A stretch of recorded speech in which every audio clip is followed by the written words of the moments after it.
Hello everyone, this is Scott Moore and you're watching the SMC Journal podcast where it's all about performance in IT today. Now today's show, I gotta tell you, it's gonna be a perf rant, so we might as well go ahead and get in the rage cage right now.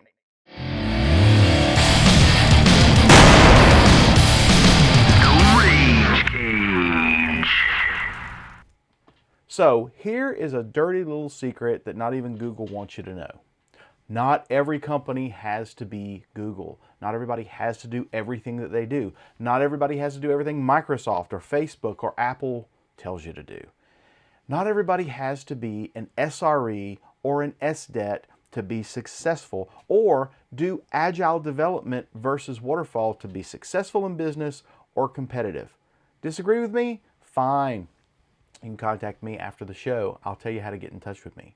Now, what brought this on? Well, I keep hearing about the fact that SREs and SDETs are the future of testing, and DevOps doesn't have to have QA in it at all because QA is enveloped in development now. QA is part of that. Now, you will never convince me that a developer who hasn't specialized in testing over a period of time is going to be able to do functional performance or security testing as good as somebody who focused on that for their entire career.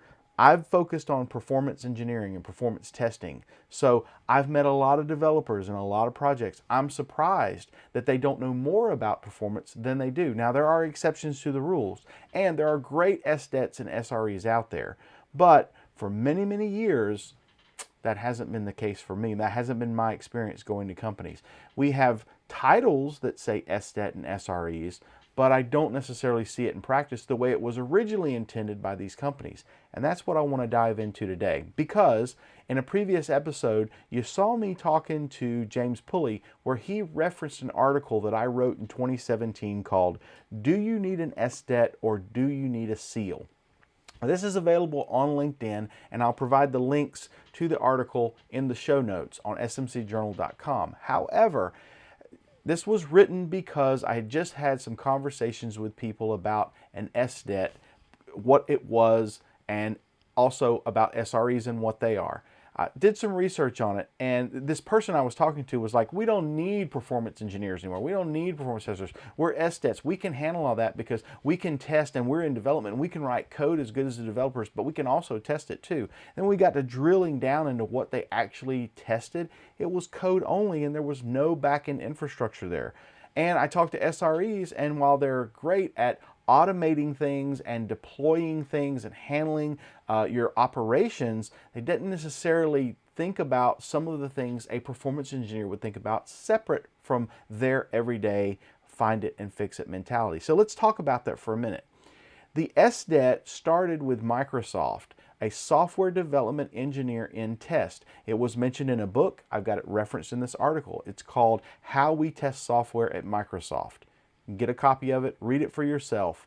So we also have this title that has been very popular lately called the SRE, which I also mention in here, which comes from Google. And essentially what an SRE was the title was created for was somebody who could spend 50% of their time in development, 50% of their time in operations, be comfortable in both, and they were part of a team that was find it and fix it. Meaning, let's say a defect somehow slipped through the quality gate process, and you've got this defect sitting out there that's found in production. Maybe it's through a support ticket, maybe it's through some sort of observability platform, highlights the fact that it's there and it needs to be corrected. They have to then go into the development side of the house, go into the code where that problem originates from, the root cause, possibly rewrite some code, redeploy a driver, redeploy that code, push it back through the CI process, and automate that, obviously. So they're finding the problem and then they're fixing it by rolling it back out, verifying it that it's fixed. So maybe they're on call at 3 a.m. in the morning, this is discovered, and they can actually go in there. They don't have to ask permission, go through a bunch of rigmarole, through some formalized, long drawn out process. They're allowed to go in and find it, fix it, deploy it. And by the time everybody gets up at 9 o'clock in the morning, it's all handled. Typically, though, what we're seeing with SREs are highly paid third tier support level people who are either talking with customers all day, fighting fires. They're in war rooms, which we shouldn't even have anymore, and those type of things, rather than focusing on the things it was original. Now, again, this is my opinion. It's my show. If I'm wrong, prove me wrong. It's great. Let's talk about it. It's great to have that conversation. But this has been my experience. So I created this thing called a SEAL, a software engineer across the life cycle. And I'm taking a life cycle approach to this. And I've recently modified that. So instead of calling it a SEAL, James said the picture that I used a Navy SEAL frog outfit, and that kind of scared people. And I didn't really mean to do that, nor would I ever compare this SEAL title as a software engineer with the Navy SEALs in any light, because I'm not going to mess with you guys, because you can beat me up really easy. But I do want to show you this. This is my lifecycle approach to what I'm now calling the Software Lifecycle Engineer. All right. So you look at where the performance tester typically plays in this whole, I'm calling the lifecycle, in these three different areas: development, test, and test would include possibly a staging environment that's very much like production, where the performance testers play. And then it gets moved out to production. I call that operations. Then we've got the business. Now, Dynatrace actually is the one who first clued me in on keeping the business in that whole life cycle. And I've included this slide in many presentations that I've given since. It's important to keep the business in mind, and part of this entire life cycle, and let me explain that for a moment. Business being, from a performance perspective, start with the end result in mind. You've been at the doctor's office waiting to get checked out for your next appointment, and the receptionist is there, and she's saying, or he is saying, wait, I can't check you out right now because our systems are slow. You're at a hotel checking out. The person's saying, I'm sorry, I can't I can't print out your final copy of your, or send you an email of your receipt because our computers are slow today. You're on a line ordering from somebody that you couldn't order online, and you're having to place a telephone call. They're entering the order for you, and they're entering your credit card number. I'm sorry, sir, can you just hang on? Our computers are slow today. Everybody has heard that statement before. And it's because that's the end user experience. Now, I'm sure that person who is experiencing that thinks that software absolutely sucks. They place a call to the support center. The developers say, our code runs fast. The SDET verifies that code and says, our code runs fast. But they're not looking at it from the business perspective, right? The database person says, queries are running extremely fast. Inserts to the database are running extremely fast. There's no problem.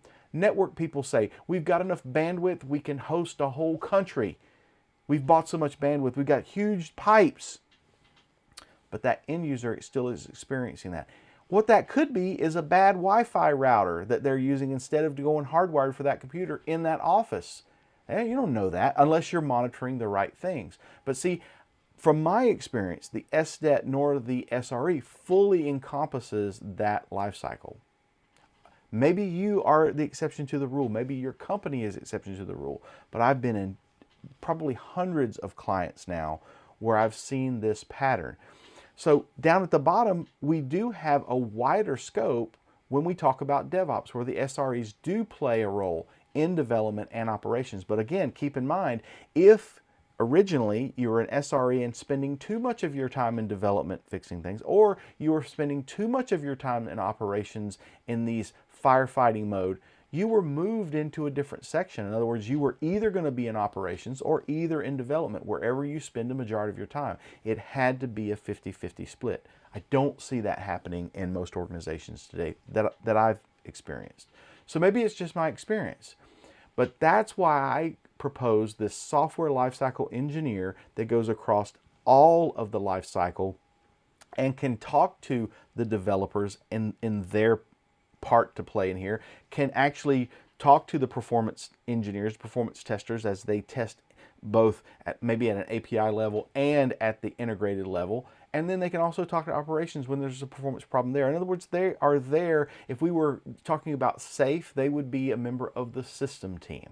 Now, that doesn't mean that they know everything, right? The SLE, the Software Lifecycle Engineer, would not be the master of functionality and security if they're in performance. They would have a specialty, an SLE with a performance specialty. It just means I have a very wide scope when it comes to the lifecycle, but a very narrow focus. I only care about performance.